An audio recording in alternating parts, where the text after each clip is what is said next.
Bring it on in Tuesday night, Super Bowl week. Inching closer, slowly but surely getting there. And I know we're all counting down the days. Some of us are probably counting down the days to get down to Bourbon Street. More on that in just a minute. But bottom line is it's Eagles at night two here on a Tuesday night. Sean Brace, Mark Henry Jr. Mark, good evening. How we doing, sir? Doing well. I when I tell you that I was just as locked in as anybody in the country on St. Louis, UMass, I mean it. There was nobody in the country more closely monitoring the Ooh. point total Now of you've been St. Louis. hot. You've been really hot in college hoops. What's the record lately? It was 16-2 going into tonight. I was 1-3 and now I'm 1-3 to start the day. But I did hit my best bet, so that eases up the pain a little bit. Now I'm just sweating out the Sixers and Celtics here. Sixers are currently up by 8 or 9. Plenty of game to go in that one with 8. What's the Celtics and Cavs score? Celtics up 8 in the middle of the third. They were up like 22, 24 Saw that. earlier. Yeah. Cavs fought back. That's how it goes nowadays. But still up 8. It's great to see Joel Embiid back out on the floor, looking like he's got some jam, looking like he's got some juice. And the crazy thing is we've all watched the videos. Believe me, we're going to talk Eagles in just a second, but we all watched the videos of like him warming up before the games, the previous like 2 weeks, and he's looked good in warm-ups. It's like, all right. So I kind of thought that it would not be the normal Joel Embiid coming back from layoff, injury, whatever, and we were going to get a better performance from JoJo. I haven't pulled the box score. What's his numbers? He's got 22, 8, and 8. And it feels like in this second half, especially, he's made a lot happen for others. I think he only had 3 assists in the first half. I think he's had 5 assists here in the second half. There was Maxey, that one 33. Play. Yeah, there was. He had a great assist to Maxey for a 3. He had a great play where Maxey kind of hit him around the free throw line, and then he shovel passed it a little bit to Yabu, who got a nice layup in there. So Joel's been he looks like the offensive hub that we've come to expect. He's slowed down his kind of point total in the second half, but still kind of and it helps a ton on the other end, obviously, as well. Look at him. Wow. He looks good, man. He looks good. I'm not stepping on the rake, Mark. I'm not stepping on the rake. I'm not going to do it. It's fun though. So I don't have to do it. Why don't I just enjoy the visual of seeing our guy back out there battling? Looks good, and just leave it at that. It doesn't need to be any more than that at this point in time. So. Yeah, I mean, I don't think it means anything for this year. I think they threw away this season, but you just want him to be fully healthy for next year and feeling good about kind of some of the fits that we'll have going forward on the team, obviously. Yep. All right. We will talk some college hoops a little bit later, and I want to get your thoughts on some of the big games that are taking place. Been talking a lot about that as look, this is it. We got one game left in the NFL season, and then we're talking NFL draft, and then we're talking combine, and then we're talking, everything along those lines, draft picks. So we got to enjoy it while we got it. So let's do it. And of course, it features the Philadelphia Eagles. And I get hit up with a phone call, and Quimby from Green Legion he's an absolute animal. I don't know how he's able to do what he does. But we have had a partnership for a few years now, and this is dating back to the previous Super Bowl. It was the year before that. Like, hell, he was probably year 1 of our existence, if I had to think hard about it. But I wanted to go to that previous Super Bowl in Arizona. Was unfortunately unable to make it. Definitely cost a couple bucks, a little pricey for my taste, all that. And I just, couldn't foot the bill. Let's just put it that way. New Orleans, there's some other things going on. Bottom line is there's opportunity for us behind the scenes here in Philadelphia with the Eagles in the Super Bowl to make money and to be out and about. So, I got 2 events on Saturday. I got a Wings game. Friday, we're live at Yards. There's a lot going on. I want to be live post Super Bowl, whether it's here or in studio. Still figuring that out. So Quimby calls me this morning and says he's got a free trip for me. No, there's no I can't go. Oh, yeah. Okay. No. Yeah, I can't go. I just it's just one of those deals, man, where you're like, damn, dude, like, should I just blow it up and just say see ya and take the lashing from my wife because that's exactly what's going to happen. And the funny thing was, it kind of made it easier when he was like, "Yo, Thursday, Monday," and I'm like, "Oh, whoa, whoa, whoa, whoa." I don't. I probably could swing Friday to Monday, maybe definitely Saturday to Monday, Thursday. And I'm like, dude, the crazy thing is some of the horror stories I'm hearing. And for the people that are watching, get involved. I'd love to hear anybody's, if you're heading to the game, plans for the game, where you watching the game. But I've heard horror stories so far. My buddy's been to like this. He went to the Super Bowl in Arizona. He goes to any other way games. Blah blah blah. He is flying to New Orleans. He booked it like a couple days ago. Flying to New Orleans, got an easy trip there. Has to come home. He's got to fly to Baltimore, take a damn train from Baltimore to Philly. Kyle Fisher, who hopped on the show yesterday, he's flying to Nashville, driving from Nashville to New Orleans. Couldn't get a direct flight. I guess there's a lot of horror stories out there right now, but so I'm kind of like have a sigh of relief with that. But New Orleans is a great time, man. So I'm kind of bummed that I'm not going, but it is what it is. Got a lot of work to do. Yeah, I guess it's partially because I just don't go to Eagles games. It doesn't even really like enter my mind to go down to the Super Bowl, and it's such a madhouse. I'm sure it's so expensive. I'm watch a football game on the couch guy. I really am, and I love going to baseball games. Love going to basketball games. I think hockey games. I'm not a hockey guy, but I think like watching it in person is like the only way to watch hockey, almost in my opinion. Football is the one sport I just can't sign up for going in person. But obviously, New Orleans, fun town, everything surrounding it. Hopefully headed there for work pretty soon in 2025. So looking forward to checking New Orleans out for the first time. Yeah, it's a great party town, party city, whatever. And you can walk from one strip to one side of the strip to the other. It goes Bourbon Street and then French Street, if I'm not mistaken, French Street. And I preferred French Street. I think that's what it was. And it was just a little bit more, not upscale because it's all the same, but bourbon's bourbon, you know what bourbon is, but that was really cool. And you just walk and it was a great time. And I was there for an Eagles game a couple of years ago. I had a blast and I can only imagine what it'd be like this weekend, but waving the white flag on that one. Oh, well. Sixers have blown the lead, by the way. They are now down 2. Down 2. Unbelievable. It would be great to see JoJo hit a game winner. That'd be fun. Unbelievable. All right, so look, Eagles at night. Where are you watching the game? That's what we want to know. Yeah, I'll probably be watching the game from the couch myself. Like I said, I want to go live post game, and I know that there will be plenty of nonsense going on, so I don't want to be involved in that. I really just want to watch the game, lock in, and to be honest with you, I want to go to the studio so it's live via the stream. But at the end of the day, if I do it here, so what? I think it'll be cool, and hopefully we're talking about an Eagles victory. With that, Mark, I want to talk to you about what the box score is going to look like. And we stumbled into this conversation earlier, and I know that you're a man that knows a thing or two when it comes to wagering on Jalen Hurts anytime touchdowns. Like, what are you willing to go to with Jalen Hurts box score? What are you willing to say? Worst case scenario, best case scenario, in the middle. Where are you at with those 3 buckets? Worst case scenario, it's one of those games like, he goes 120, 130, no turnovers, and Saquon takes over on the running game, and you throw away all the passing game props that we bet all week long. I don't see that happening, though. Just the way that the Chiefs defense is situated, much better run defense than a pass defense.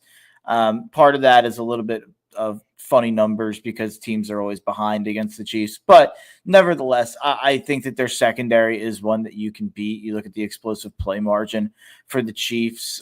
They're like minus 19 in terms of explosive plays against them versus for them. So they give up far more than they get in terms of that explosive play margin.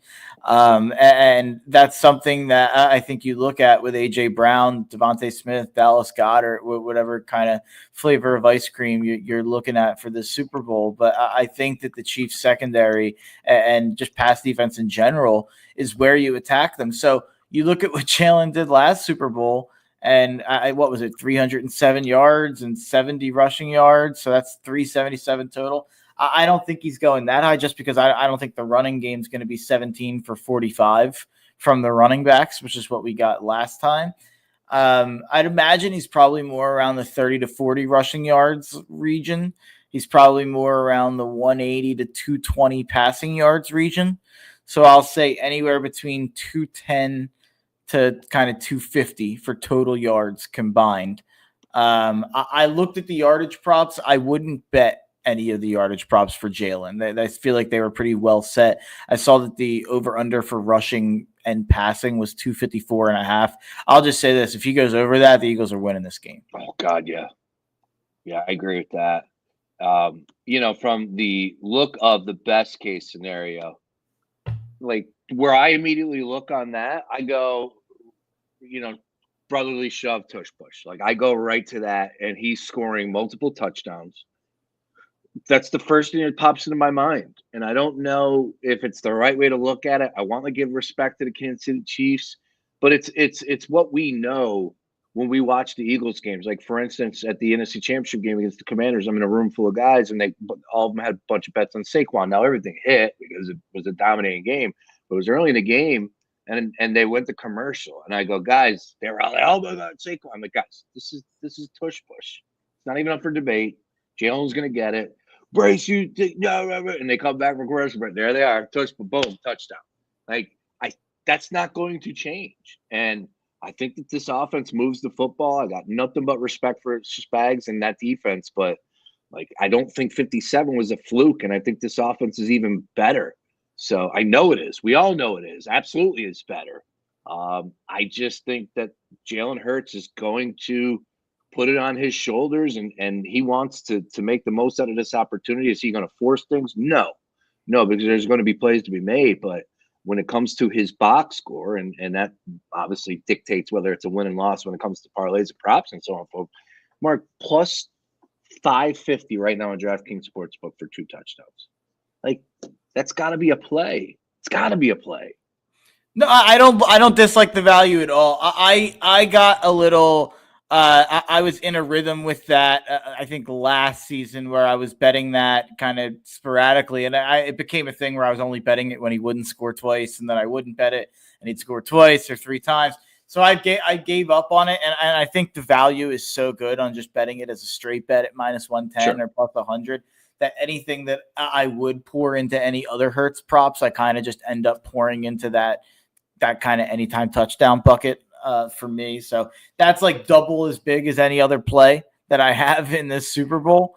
So he scores once, that'll be enough for me. And now it's funny, throughout the season, I always bet anytime touchdown is my biggest bet of every single week. And the funny part about it is when he scores multiple times, I'm always like, that might hurt the line for next week, or they might finally put it at minus 130. I don't have to worry about that this time. We don't have to worry about betting it again or the Jalen anytime touchdown market for another 8 months. So it'll be sad to see it go with how profitable it's been. But I have a pretty good feeling that we're adding another win to that kind of tally.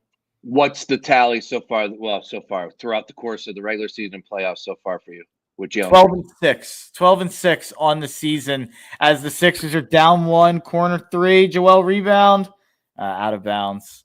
30 seconds. Yeah. Down 1. It did look like Joel got fouled, I thought, and he's asking for it, but they didn't call it. Brutal. Haven't really been able to watch this game too much in great detail. Should we be frustrated? They were 4.5 favorites. Should we be frustrated if they don't get this victory? Were we asking too much if they don't get this victory? No, we should be a little frustrated. It's more frustrating that they were up like 8 with 6 minutes to go or whatever that number was. But little play-by-play here. Oubre has the ball at the top. Maxey has the ball, 25 seconds. Passes it into Embiid, and he makes the bucket. That should have been an N1. Oh, yeah, he definitely got fouled. Look at him. He's an absolute monster. 22 seconds going to Timeout. Dallas down 1. Jesus. Good for JoJo. Nice. That's cool. There Good we to see go. him back. What's that? 26, 28, 28, right? I think it's 28. Yeah, I think he's got 28 points now. Sixers up by 1, 22 seconds. Timeout. Kyrie's going to get the final shot. This is unrelated, but I just saw the Indiana-Wisconsin score. Wisconsin's up 29-8. Start that game. Sheesh. Damn. They were just talking about how the transfer of the year is playing for Wisconsin. Wisconsin's Wisconsin's. I'm higher on this Wisconsin team than I usually am. They're like top 10 in offense. I think they're talking about Tanji. Correct. As he's I feel like he's like 27 years old. It feels like he's been around a while. He was at Colorado State for a long time. They can really score, like 5 guys in double figures. Wisconsin, pretty good. All right. Sixers will remain on for the next 22 seconds. That will probably take a half an hour to play out, as it often does. Mark Henry Jr., myself, live right now. Yeah, the wife. I got to give a shout out to the wife. She purchased a green outdoor light. So we have a green outdoor light. She pulled down the light bulb. I walked in. I parked the car. I said, "Look at this." She's like, "Yeah." So the only person on the strip that has a green light right now is us. So we're all ready to go. Super Bowl Sunday, inching a little bit closer here. Mavericks, I think you're a tick ahead of me. So you got the inbounds here. Yeah, they're driving. Uh-oh, you're driving. Nothing. Rebound, Joe. Come on, look at that. Joe going to the line. 10 seconds left, up 1. Got to make both here. He hasn't been hitting his free throws today, has he? Nah, he missed 2 before I'd have to check where it's at now. He missed 2, but right before halftime, he looked like he was gonna kill somebody. 28, 10, and 11 for triple double. No free throws. Back. Side out. Oh, we're not at the bonus yet. Wow. That's shocking. Neither team in the bonus yet. Gotta follow them. They don't. Jeez. Wasted 5 seconds. All right. Again, box score. Love the conversation with that. Love to get anybody involved there. Bottom line is that we're all Jalen up. And are you still on the MVP case?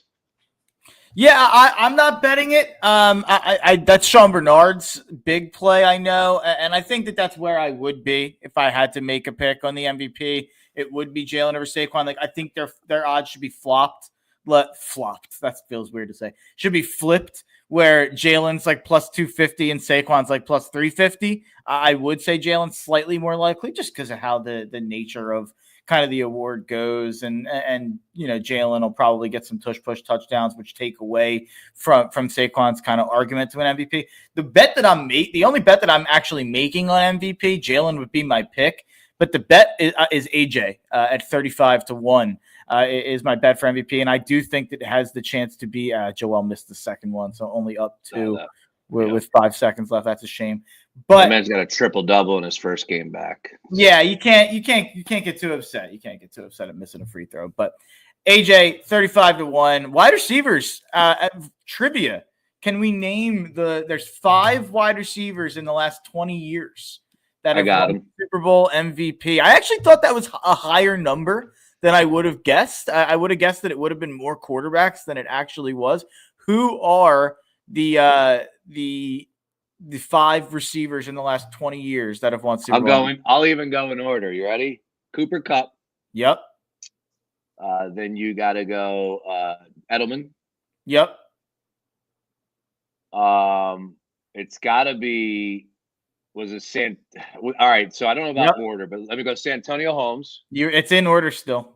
Okay. And you said 4 or 5? 5. Wow.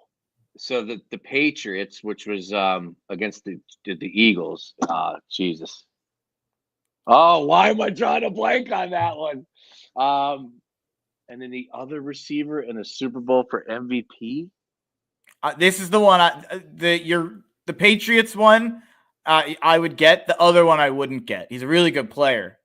I think Hall of Famer, but I wouldn't have guessed it. Since 2000. Yeah, it's Super Bowl XL. So it would be. I'd have to do some math. 1, 2, 3, 4, 5, 6, 7, 8, 9, 10, 11, 12, 13, 14, 15, 16. Was it the That would be like Patriots? 19 years ago. Oh. All right, so give me who the hell won it for the freaking Patriots? Why am I drawing a blank? Deion Branch. Oh, Jesus. 11 catches, 133 yards. This one I didn't remember. Hines Ward won a Super Bowl MVP, 5 catches, 123 yards, and a touchdown. Sixers won. Let's go. Don't play the music. We can't get fined, but yeah, but play the music mentally. DCMA came. We're just here so we don't get fined. Jeez, like so crazy, and threw me off the whole show today. I was like, "What is going on? I can't play my outro, can't play my intro. I've only been doing it for 5 years." You're right. Yeah, and I don't know. Can I play that?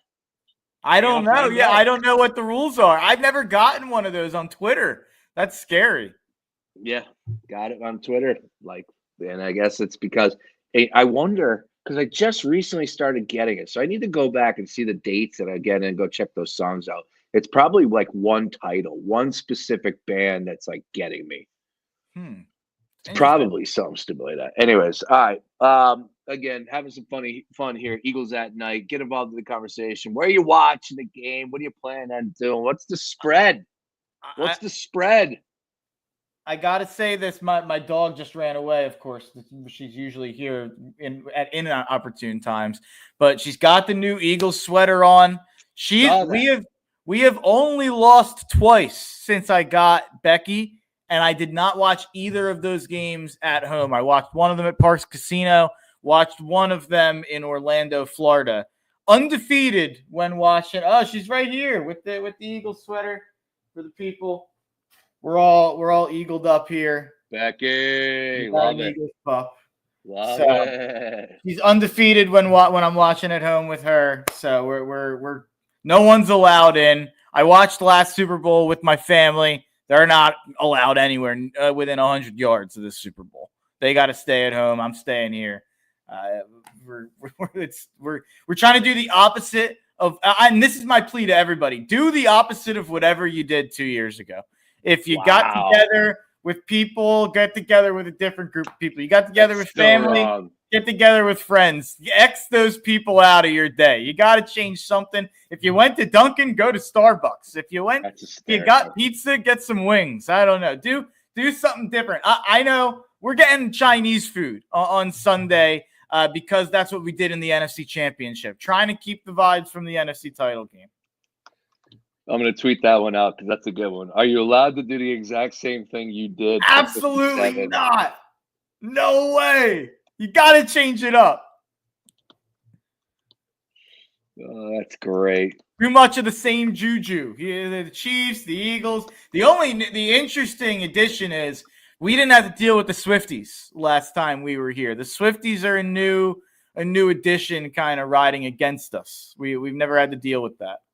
Swift, yeah, man. She's definitely not an Eagles fan anymore. She's a Chiefs rider. Did you see the Acme controversy?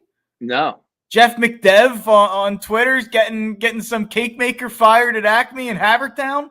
No, I don't know. I don't know if they got fired. But what did Jeff do? Someone posted. Jeff's the best, but he posted a tweet.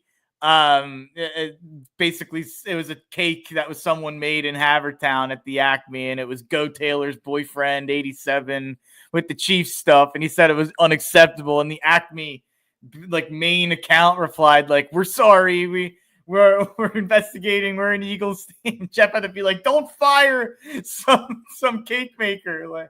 It was pretty funny.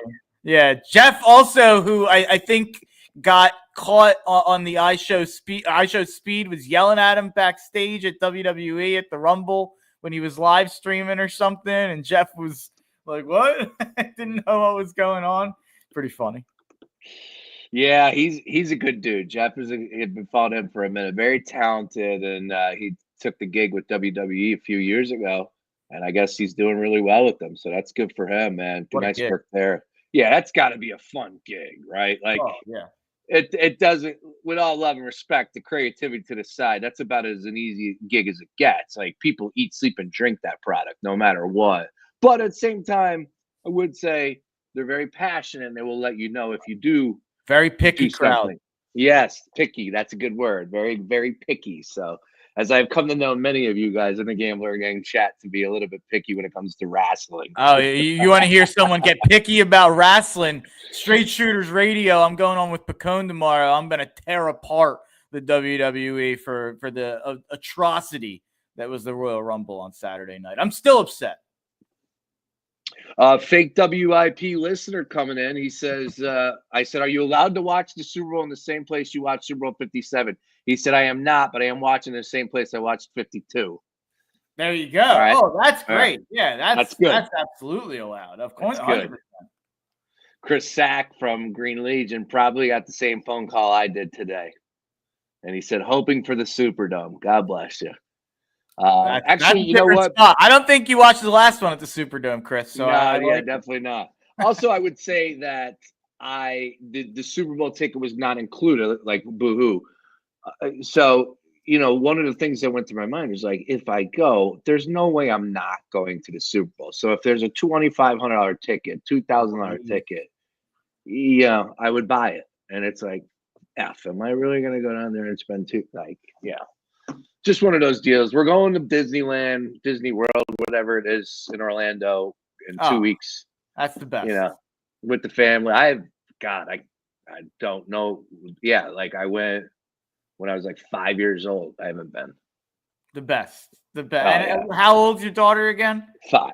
That's the perfect. It's the perfect age for it. Yeah, it's perfect. Yeah, she's gonna freak out. It's gonna be incredible, and we're excited. It's gonna be a lot of fun.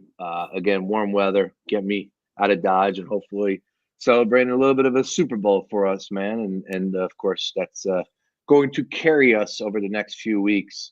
Without a doubt. They lose, it's going to be a tough pill to swallow, no doubt about it. It was a great season, but 57 was tough, man. And I was the guy that was definitely like, when they lost, I remember I did it that full week. Like, guys, that was the most fun I've had for a season in a long damn time. And it was true. But no one cared. No one, that didn't register. No one was on the same wavelength. Like I was positive with my shows afterwards, and people were like, we're tuning out. Check. Like nobody cared about the Eagles anymore. No one wanted to talk about them, because you want that period to somewhat grieve.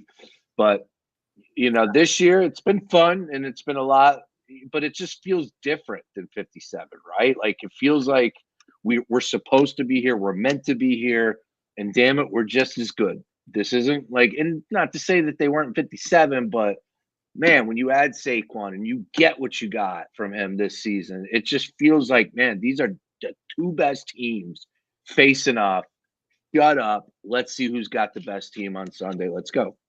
Yeah, and I'll tell you what, I've enjoyed this season even more than that one, and maybe that's because it felt like we've had more doubters this year, and the Jalen haters are he was new then, so people were still excited by Jalen 2 years ago, and he was the MVP frontrunner until he got hurt at the end of the year, and now we've had every new quarterback that's come along. People want to prop them above Jalen, and for me, and I know this is going to sound crazy to a lot of people out there, but this Super Bowl would mean more to me than the 2017 Super Bowl, because Jalen's my guy. You see the signed jersey behind me. Jalen's my guy. Like that's our franchise quarterback. That's our guy for the foreseeable future. When we won in 2017, it was Foles, and Foles is a legend. And, I just watched the video today of him rewatching the Super Bowl. If anyone hasn't watched it, it's a 25-minute video, kind of like him watching all the highlights. It was an awesome, awesome job by the Eagles to put that together.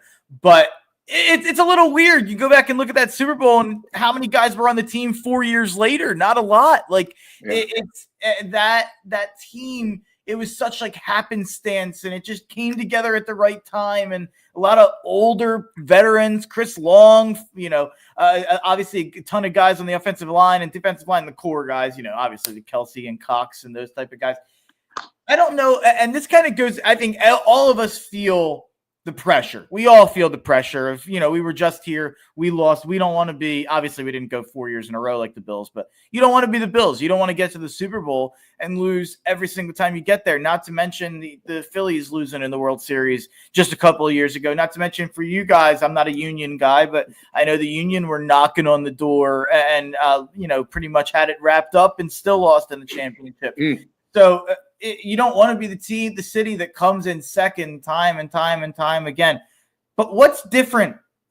And what I'm about to say is going to be a little contradictory of how much pressure there is and how badly we want this and how badly we need this. This team is so much younger than those two teams. You just look at the most important players on this team, and you have guys like Jalen Carter. You have guys like Nolan Smith, guys like Quinyon Mitchell, guys like Cooper DeJean. And it's, Mailata not old in any way. A.J. Brown younger than you'd think if you look up the age. Devontae Smith still really, really darn young. Jalen still really darn young for his position. You look across the league, all the starters, he's still on the younger end of things. This is not a situation where if you don't win, you're never going to get back and you're never, the window's shut. Yeah.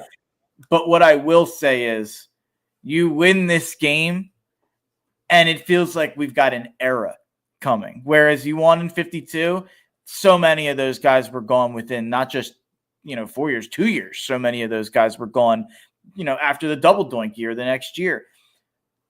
This feels like we have this core locked in for the foreseeable future with Jalen and Landon Dickerson and Jordan Mailata and AJ, Devontae, all the names I just read off on the defense that they've drafted in the last 3 years. It's really, this is what would be so cool about this title is it would be our guys, and it feels even more homegrown because there's so many young pieces, and those young pieces would get to be legends early in their Eagles tenure. They wouldn't have to wait 10, 15 years or 8 years, whatever it took for guys like Ertz and Lane and Kelsey and Cox to kind of reach that legendary status. You win this game on Sunday, Jalen Carter's never buying a beer in this city again. He's like 23 years old, whatever he is. Same with Quinyon. Same with the Exciting Whites. Whoever you want to name, like those young guys becoming legends at such a young age where we get to enjoy them being legends for the next 10 years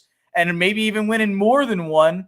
It makes this one feel different to me. It's like This is our core going forward. It's like if we would have won that first time we went to the World Series with the Phils a couple of years ago now. Well, crazy. Well, not crazy. It's been happening all week, but NFL Network right now as we speak showing 52. Currently the Eagles are up 22-19, 7 minutes to go in the third quarter.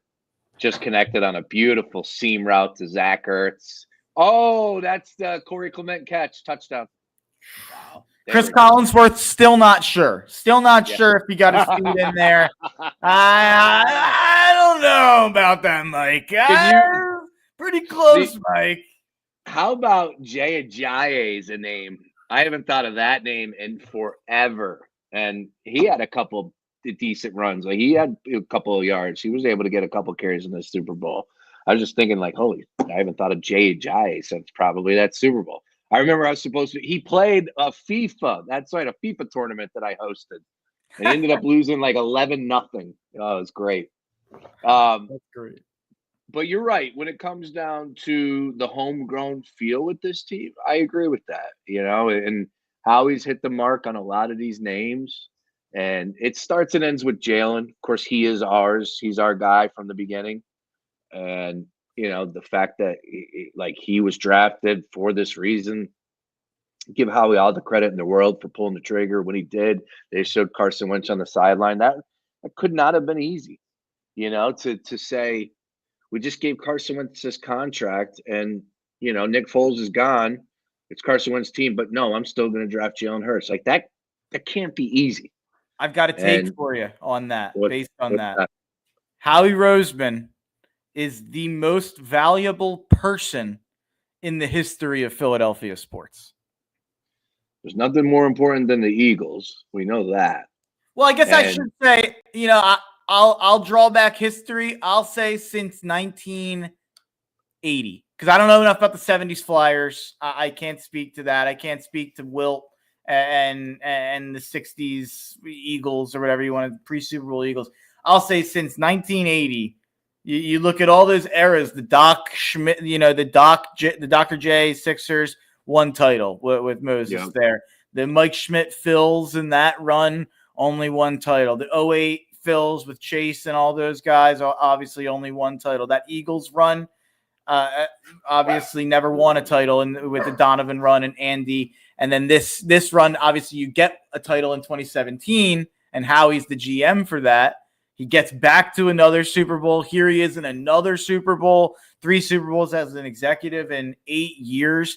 Potential to be, the first executive in Philly sports history to win, or since 80, to win 2 titles.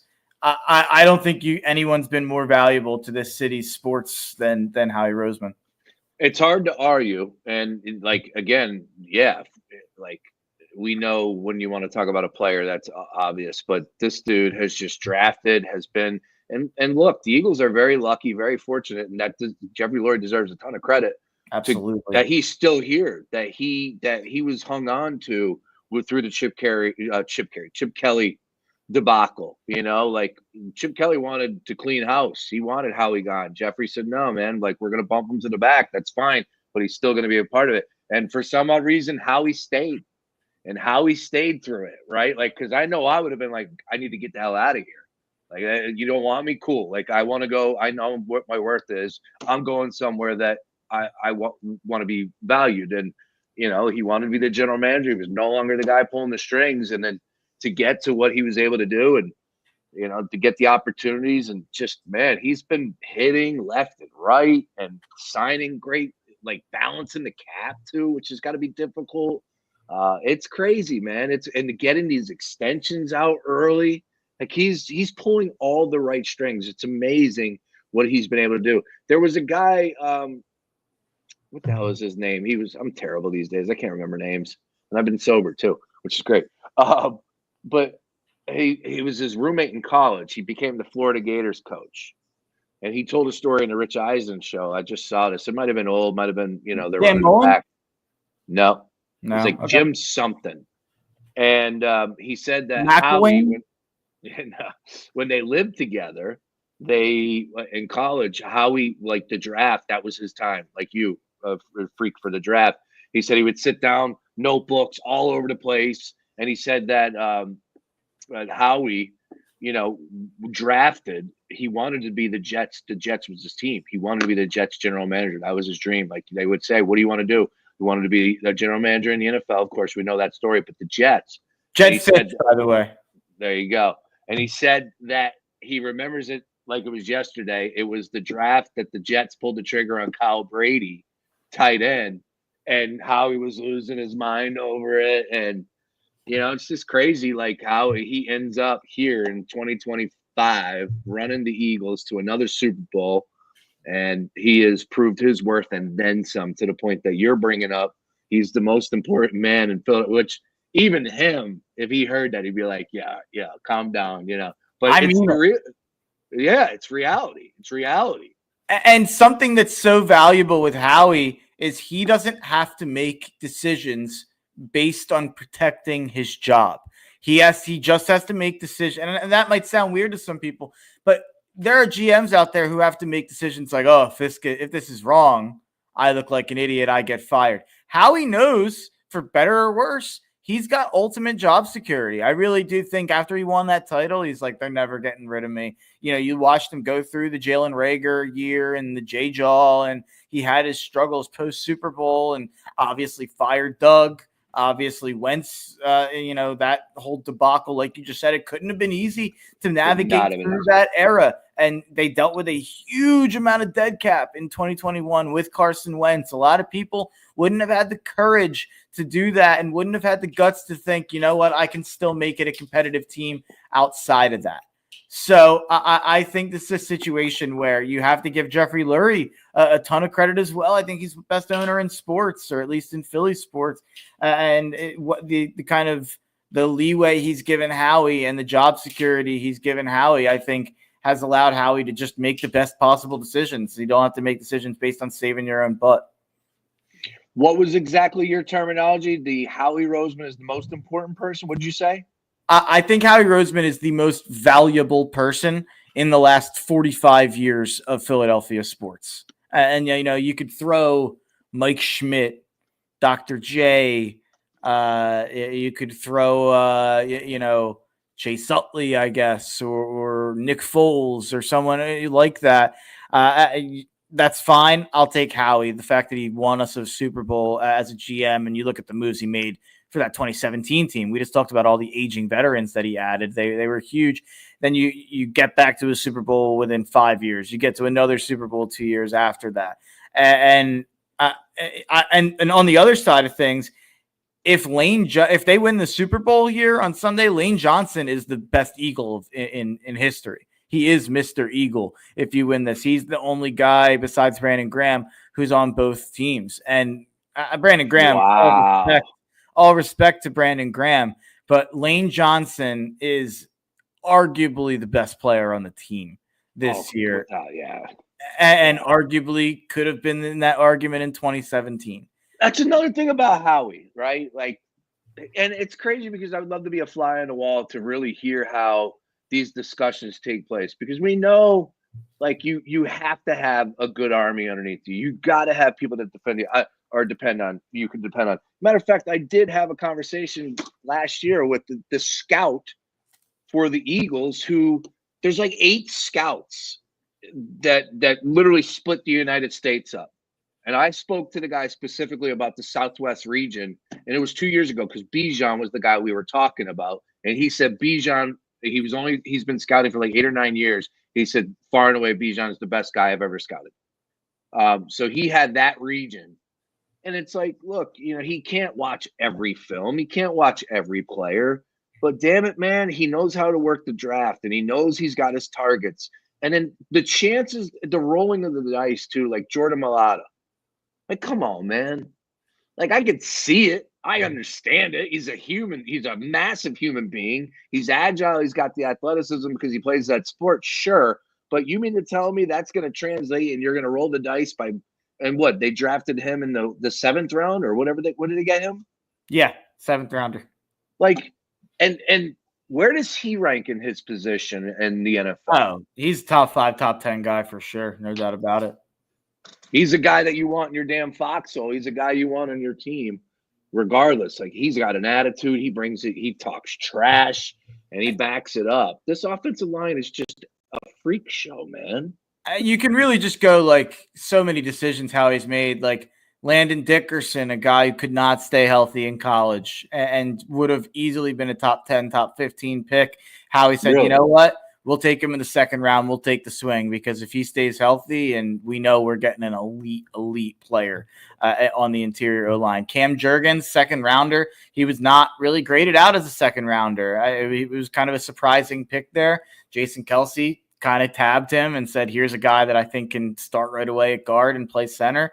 He's turned into an excellent guy. Mekhi Becton was written off. There's a chance if he goes to the wrong team, he's out of football right now, Mekhi Becton. But he goes. Did you see the video today with Stoutland down there? Did you see that? Well, I didn't actually. Stoutland last night was asked about that, take us through bringing him to guard or putting him in the guard. He said Sirianni suggested it. He said Sirianni before OTAs said, why don't we put him in there? Let's just see what he's got. And Stoutland was like, man, somebody that size, you just don't see them being successful in that position, which is intriguing because whatever. And then it's hard to get low. Hard to get low on the interior when you're so tall. So then he gave Sirianni all the flowers in the world on that one, to be honest with you. But in Stoutland we trust, man. Hungry dogs run faster. I am shocked no one's tried to hire him away as an offensive coordinator. I don't know if he'd want that. Maybe that's what it is. Maybe he's I don't even want to be an offensive coordinator. I think, you could argue he's one of the most valuable people in Philadelphia sports, run. He's a Hall of Famer. Absolutely a Hall of Famer. 3 Put Super him in the Bowls Hall of Fame. Line coach.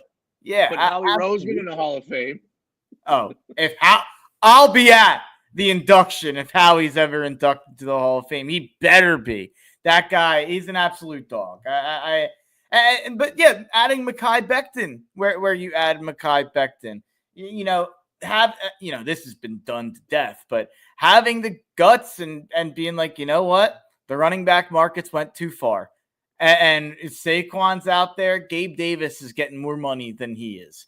It's finally worth kind of zagging when everybody else zigged, and Howie was a part of that zig. Howie never paid running backs. Howie let Miles Sanders walk. He let DeAndre Swift walk. He's let tons of guys walk throughout the years.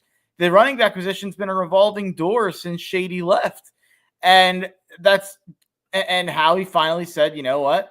It's went the other way. Now when the top running back in the league is making what a below average right guard is making in free agency, here's where we pounce. I guess my question for you, and I was asking this to someone the other day, I forget if it was Sean Bernard or Shane Half or whoever it was. If Saquon signs with the Giants, let's say the Giants are like, we can't let that happen. John Mara steps in and just gives him the money that we gave him. What does Howie do at running back? Does Howie still go out and spend on the Henry or Josh Jacobs type? And he's like, you know what? We got to get one of these top guys, and they're not making that much money. Does he go out and draft somebody? Which, if that's the case, maybe you don't get Quinyon and Cooper DeJean. You don't get the exciting whites. You have to waste a pick on a running back. Would they have went with Kenny Gainwell full force and said, "Here, you're the guy now"? Like, I'm interested I'm interested kind of what Howie's backup plan would have been. It's a great question for him. It's a great question to get Howie Roseman on record. Be like, Howie, we just want to know the hypothetical. What was your plan? That's a great question. To me, the big splash signing I don't see Derrick Henry.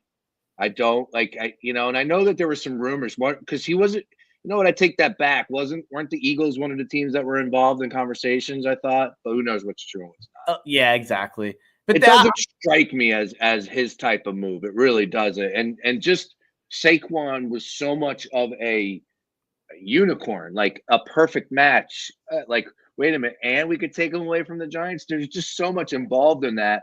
Of course, price tag working in it. Yeah, that was a slam dunk. Had to make it happen. Go ahead and get him. The draft is interesting. Who would have been somebody that you think they could have targeted via draft for running back? It's probably would have been a day 2 situation. So it's probably that round 2. I'd have to kind of go back and take a look at who went around that Cooper DeJean pick. I guess the question for Howie would really be like, did you kind of realize that it was a running back market issue? And you realized, oh, well, these top 10 running backs are making less than the top 50 offensive linemen and less than the top 30 receivers are making. Now's the time to pounce. Or was it strict? And I think this is what he would answer. Was it strictly this Saquon Barkley guy is so special, and I've watched it up close in the division for years and years. And the minute I knew he was available, I had to move heaven and earth and do whatever it took within reason to make sure that guy was an Eagle. I think that's what he'd say. But I wonder if I got him on Truth Serum, if he'd say, you know what? I would have probably taken Derrick Henry or Josh Jacobs for a couple million less, or maybe Aaron Jones or a guy like that. I'm curious to hear, was it how he sniped out the market being overcorrected, or how he just was like, this Saquon guy is so special? I like that. We're going to wrap up here soon in just a second, but I do want to bring this up because these are the things that kind of get lost in translation and time. And we're rewatching this game. Yeah, he gets a bad rap, but again, this team won the Super Bowl. So Nelson Aguilar, huge.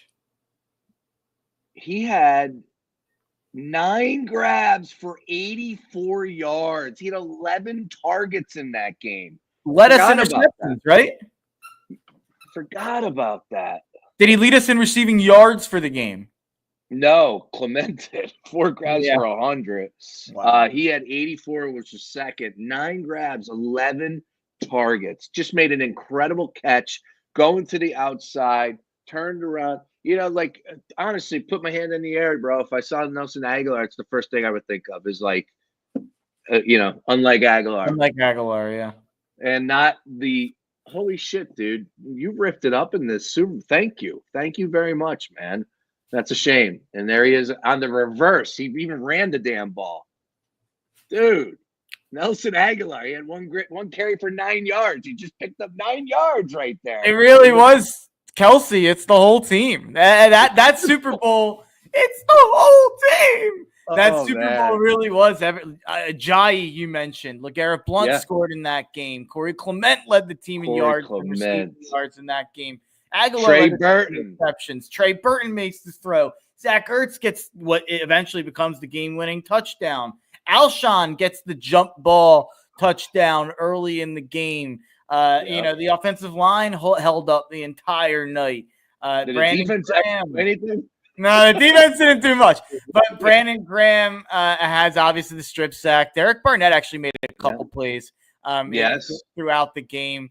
Malcolm Jenkins put Brandon Cooks in a coma, which I do think it did send a little bit of a message, at least early in the game, even if defense didn't do too much. And then I forget who it was who someone tried to hurdle someone and they stopped them and held them, and they held them at 4th and 1, and they went and kicked the field goal and botched and doinked it, which if they get a first down there, they would have scored probably. It was on like the 10-yard line. The only reason I remember that is because of the Foles video, which everybody should check out. I was going to put a little watch party together for us to do this. Look at this, 82. Who the hell is 82? I don't remember this. Is that Torrey? I think it was. I think it would be Torrey Smith. Torrey Smith? And Torrey Smith. I always say this, the throw to Torrey Smith in the NFC Championship that Foles made on the flea flicker is the best throw I've ever seen an Eagle make. Remember, he wore 82. That's crazy. Yeah. And look, remember what he did against the Falcons in that divisional round or wild card round. Yeah, divisional. There you go. Celtics up 5 with 15 seconds, by the way, looking like Boston. Let's go. All right, we'll wrap up shop with this one. Again, box score, we went over it. We'll have everything at foxphlgambler.com podcasted, but YouTube channel, please subscribe. Fox Sports The Gambler, Fox Sports The Gambler. Subscribe, tell a friend. We're getting some bang up engagement, man. Really focused on it for 2025 and really excited about what we're putting together right here, right now. Look, all I do know is we're going to continue to hit the gas pedal here. Hopefully win a Super Bowl. Parade, I'm told, is scheduled for next Thursday, or, it's scheduled, not what's the word I'm looking for? Not scheduled, because schedule makes it seem like it's going to happen. More. I don't know. Thank you. If it's going to happen, it's going down on Thursday. All right. The city's got to operate. I'll tell you what, my wife does not like all the talk about the parade or me making any sort of plans. I'm like, well, if they win, she's like, yeah, it's the Chiefs. Yeah. She's like, they have to win the game. We can't be talking about what we're going to do on Thursday with the dog, with the parade. It was the Patriots, though. It was Tom Brady. Like, sometimes these guys lose. These guys lose. I said, you got to prepare. You can't. We can't not have a plan. I mean, what if the city didn't have a plan? What if the city had to throw it together parade in 3 days? They better start figuring out. Well, I actually think it shows a lack of confidence if you're not talking parade. I agree. We're 3 days away. Let's go. Whatever it is. I don't know how many days. Yeah. Tuesday, tomorrow will be Wednesday. We're counting them down. We'll be live on Friday from Yards, man. We're going to be rocking and rolling all throughout the course of the week, all over Super Bowl 59 for you. For Mark Henry Jr., I'm Sean Brace. Appreciate everyone tuning in. The Eagles at Night on Tuesday night edition. A lot of people check this out. Next time, comment. We want to hear from you. Questions, comments, concerns. Where are you watching the game? All that. We'll be live tomorrow at 9 o'clock with Luke Arcani. And then Thursday night, I think Jansen's going to join me. So, a lot more to do here at Eagles at Night at 9 p.m. Everybody have a great night. Go Birds.